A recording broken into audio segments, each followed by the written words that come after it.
সুখী, আমি অল্পতেই সুখী। অত কিছু লাগে না, সুখী হওয়ার জন্য লাখ লাখ টাকা, কোটি কোটি টাকা এগুলি লাগে না।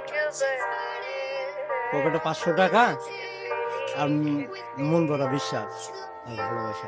মানে আপনি আপনার বাবা মার খোঁজ খবর নিচ্ছেন না, এটা সত্য? কষ্ট করে মানুষ করছি, পরিচয় দিতেছে না আমরা ভাই। আমরা গরিব, পরিচয় দিলে যদি ওর মান সম্মান না থাকে।